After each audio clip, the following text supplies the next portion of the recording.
The boarding process for Flight 247 had been unusually smooth, almost too smooth for a red-eye headed cross-country on a Thursday night. Maya noticed it the moment she stepped into the cabin. The attendants smiled mechanically. The passengers shuffled quickly to their seats, and there was none of the usual chaos of overhead bin wars or families arguing about row numbers. She slid into her seat by the window, third row from the back, and tucked her bag under the seat in front of her. Outside the oval window, rain smeared the glass and distorted the tarmac lights into smudges of yellow and green, while the low rumble of the engines waiting for clearance filled the metal body of the plane like a heartbeat. A man in a navy jacket slipped into the aisle seat next to her, nodding without speaking, and she gave a polite smile before fastening her belt. The middle seat remained empty. Across the aisle, a teenage girl kept checking her phone even though the flight attendant had already announced airplane mode. The captain's voice came on, deep and even, promising a smooth 5-hour flight with minimal turbulence. Everyone exhaled together as if reassured, but Maya's eyes caught something strange when she glanced up the cabin. Row 12-4 rows ahead of her had all 3 seats occupied when she first scanned the plane. A man in a gray hoodie had taken the window seat, and she remembered because he had tapped the glass twice as if checking for its strength. But as the safety demo began, she looked again, and the hoodie was gone. No bathroom trip, no aisle shuffle, no overhead compartment slam. Just gone, as though he had never existed. The 2 passengers in the same row didn't react. They sat quietly, one reading a paperback, the other already asleep. She rubbed her eyes, told herself exhaustion was playing tricks, and focused on the attendant pointing to the exits. But the emptiness of that seat felt wrong, like a missing tooth your tongue can't ignore. She leaned into her window, craning for a better view, but the aisle curved under the soft yellow light and swallowed details in shadow. "You okay?" the man beside her asked suddenly, startling her with his first words. She nodded too quickly, forcing a smile, but inside she knew she wasn't okay. Something was off. A passenger had boarded, taken his seat, and then dissolved between glances. The engines began to roar, the cabin vibrated, and the plane started rolling toward the runway. As the lights outside blurred and lifted, Maya told herself not to stare at row 12 again, because she already knew what she'd find, a seat that refused to remember who had been there.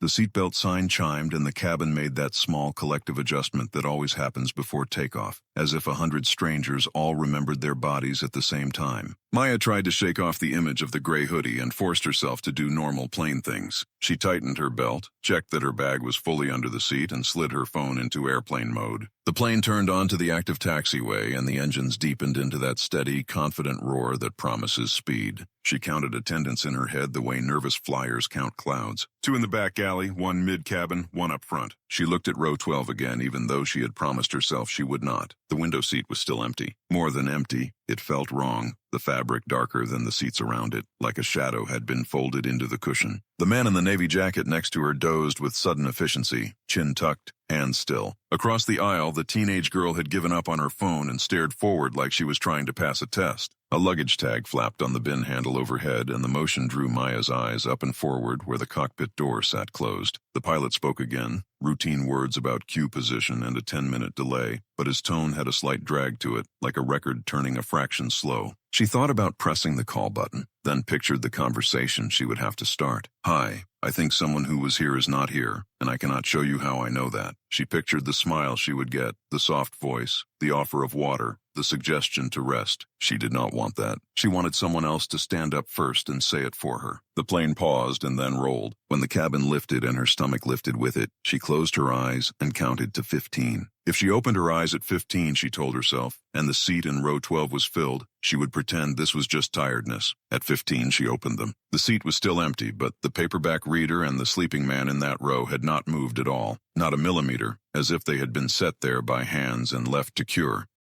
Climb felt smoother than usual. The wingtip light blinked a calm metronome into the dark, and the city fell away into a field of small stars. The cabin dimmed to that blue night mode that makes whispers carry. Maya rested her temple against the cool window and watched the faint ghost of her own reflection breathe in the glass. She let her gaze drift along the reflections of other windows, row by row, and something small and precise went wrong in her head. Each window showed a reflection, even if it was only a soft oval of face and the line of a seat. When she reached the place where row 12's window should show a reflection, the glass gave back nothing. Not black, not glare, just a blank that refused to hold an image. She leaned away, blinked hard, and tried again. The The blank stayed blank. She took a slow breath and looked up the aisle. A flight attendant unlatched the forward jump seat and stepped into the galley, her face set to neutral. For a moment, the cabin door shade next to row 12 fluttered like someone had brushed it with the back of a hand, but the air felt still. Her mind offered a memory from a college physics class she barely passed. Closed systems. Mass that goes missing still weighs something. She pressed the overhead light, and the small cone of yellow made her feel briefly real. The man beside her stirred, then settled. She thought about waking him just to hear another human voice. She would say, "Did you see the guy in the gray hoodie in row 12 window seat?" He would say no. Or worse, he would say yes, and then add something she could not live with, like "I sat beside him last time." The seatbelt sign chimed off and a few buckles clicked, a sound like coins in a jar. She unlatched her own but did not stand. If she went forward to check the seat with her hand, if she found warmth or the opposite of warmth, what would she do with that truth at 30,000 feet? Outside, the wing dipped to adjust and the plane eased right. The blank window reflection slid with the movement but did not become anything else.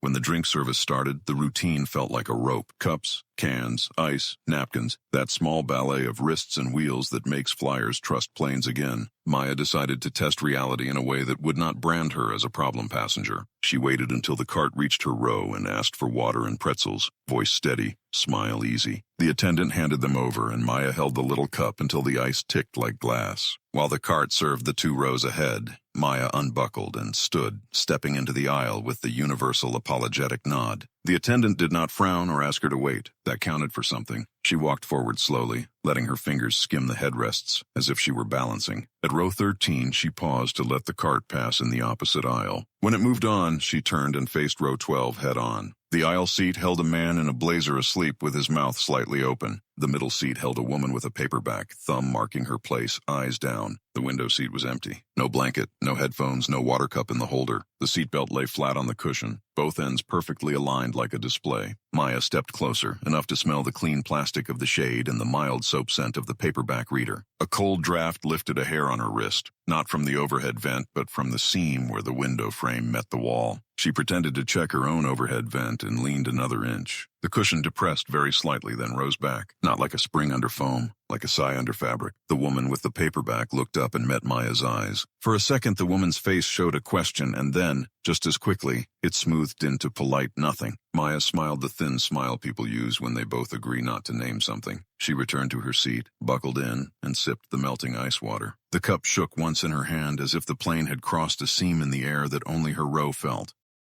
10 minutes later, the captain announced light chop, and the cabin accepted it with small adjustments. Bags shifted, cups tilted, heads tipped back to nap through the wobble. Maya pressed her call button, and when the attendant came, she kept her voice calm. She said she was a nervous flyer and asked whether she could sit near the back for a bit to stretch and breathe. The attendant nodded with the patient kindness of someone trained to shepherd moods as well as bodies. Maya stood, moved to the rear galley, and pretended to read the safety card while the coffee machine hissed. From that angle, she could see the full length of the cabin like a theater from the back row. Row 12 sat in the center of her view, an idea more than a place. The occupied light on the closest lavatory flicked on and off twice without the door opening. The attendant tapped it with 2 fingers and it steadied. Maya took a breath and asked the question like she was not asking it. "Is this flight full?" The attendant glanced at the manifest on the wall tablet and said yes, full tonight, then added that one no-show had cleared and a standby had been seated just before pushback. An older gentleman in row 8. Maya thanked her. She counted rows. Row 8 showed 3 heads. Row 12 showed 2 in a shape that wanted to be called a shadow. She wanted to say that out loud. Instead, she asked for another cup of water. The attendant poured, the ice clicked, and the sound steadied Maya more than words would have. On her way back to her seat, she let her shoulder brush a headrest to feel the outline of something solid. When she passed row 12, the air cooled half a degree. She could not have proven it with a tool, but her skin knew. Back in her seat, she turned off her overhead light and let the dark hold her. She told herself the most ordinary story she could make. Someone changed seats. Someone moved to the back. Someone is asleep under a jacket she cannot see. She watched the wingtip light blink a promise into the night and tried to believe it belonged to her. The turbulence came in a slow roll, not the stomach punch kind that rattles overhead bins, but a steady side-to-side sway that felt too rhythmic, like the plane was breathing. Passengers stirred, shifting in their seats, fastening belts again. A baby whimpered in the front, muffled fast by its mother's hand. Maya gripped her armrest, pretending the movement didn't bother her, but her eyes never left row 12. The empty seatbelt still lay across the cushion, buckled neatly, the lap strap aligned in a way no restless passenger ever leaves it. She told herself again, someone moved, someone relocated, but the logic failed every time she looked at the overhead bins. None had been opened. No jackets, no bags moved. The attendants continued their rounds as though the missing presence wasn't missing at all. Maya leaned forward to catch the eyes of the paperback reader. The woman's face looked calm, maybe too calm, eyes focused on words but never moving lines, as though she had been holding the same page for minutes. The man beside her still slept, but the angle of his head hadn't changed since boarding. Like statues placed for realism, Maya rubbed her wrist, checking her watch. The digital numbers read 9:47. She blinked, because her phone now in airplane mode still showed 9:32. Both had been synchronized when she left the terminal. Her stomach tightened. She whispered under her breath, "How long have we been in the air?" The man in the navy jacket next to her muttered in his sleep, words spilling like nonsense. She caught a few almost there, and her blood chilled. That was the exact phrase the row 12 hoodie man had said to the gate attendant before stepping aboard. She remembered because the words had felt casual, like any traveler's phrase, but now they rang like a borrowed script. She shut her eyes tight and opened them again, hoping when she looked up, row 12 would show 3 ordinary humans. But it stayed the same, 2 figures too still, 1 seat missing a person who had never been missing at all. Unable to stay still any longer, Maya unbuckled and slipped into the aisle. She walked past the slumbering navy jacket and padded quietly toward the galley. The floor trembled beneath her feet with the hum of engines, but the galley felt detached, like stepping into another room in another building. The flight attendant looked up from pouring coffee, her expression polite but empty, as though someone had placed the smile there without her muscles agreeing. "Everything all right?" she asked, and the question sounded scripted. Maya forced a nod. "Yeah, just stretching." She leaned casually against the wall, eyes flicking toward row 12. From this angle, she could see the window seat fully, the fabric darker than the others, cushion pressed down just slightly, as if weight still rested there but remained invisible. She wanted to ask the question directly, who's supposed to sit there? But her throat closed around it. Instead, she asked, "How full is the flight tonight?" The attendant answered automatically, "Full house." Then, a beat too late, "Every seat." Maya's pulse raced. She glanced at the service manifest clipped near the galley wall. Row numbers, initials. Row 12 showed 3. She looked back into the cabin. 2. She turned again to the paper. 3. Her heart rattled. She stepped back, muttering thanks, and returned to her row. But the moment her foot touched the carpet near row 12, the overhead lights flickered. Passengers didn't react. No one else seemed to see it. She slid back into her seat, every nerve alive, telling herself she had proof now. Written proof. But what good was proof if it only existed in one corner of her vision? She excused herself to the lavatory, whispering apologies as she stepped past the navy jacket man's knees. The door clicked behind her, and she locked it, gripping the tiny sink. The mirror above it was fogged with condensation, though no one had used the room before her. She wiped a circle clean with her palm and froze. Her reflection stared back. Same eyes, same hair, but older, heavier around the jaw, as though years had been added between blinks. She stepped back, shaking her head, whispering, "No, no, no." She blinked hard, leaned in again. The reflection matched, now correct, but the delay half a beat behind her movements remained. She moved her hand left. The reflection followed late. She whispered her own name. The reflection's lips didn't move. A knock at the door startled her so hard she hit her elbow on the wall. "Occupied," she called, but the voice that answered from the other side wasn't a flight attendant. It was her own voice. "Almost there," it said. She gasped, unlocked the door, and yanked it open. The aisle stood empty. Passengers sat still, unmoving, as though the entire cabin had frozen mid-flight. She slipped back inside and locked the door again, heart pounding so loud she felt it in her teeth. When she dared glance back at the mirror, her reflection smiled, though she hadn't. Back at her seat, Maya sat stiff and silent, pulse hammering as the cabin rocked gently. She avoided row 12 for as long as she could, but her eyes betrayed her. The seatbelt still lay across the cushion like folded arms. The 2 passengers beside it hadn't shifted positions, hadn't blinked, hadn't even breathed from what she could tell. Then she noticed the floor. A shadow had spread from under the empty window seat, pooling into the aisle. Not the shadow of light from above or from the wing, but a darkness that absorbed instead of reflected. She stared, heart racing, and leaned forward. No one else reacted. A flight attendant rolled a cart past, and the wheels cut through the shadow without resistance, though for a moment the sound of the wheels dropped out, like silence swallowing them. Maya pressed her nails into her palm, hard enough to leave crescents. She thought about standing, about shouting, about forcing everyone to look, but the fear that they would look and see nothing, and brand her the only mad one on a midnight plane, kept her strapped down. Instead, she whispered under her breath, "You're real. I saw you. You were here." as though reminding herself might fix the missing piece. The man in the navy jacket stirred again beside her, muttering nonsense. But this time she caught it clear. You know where you are. You know where you're going. The same lie she had told herself in the taxi. The same rhythm. And she realized with terror, sharp as a blade, that this wasn't the first time.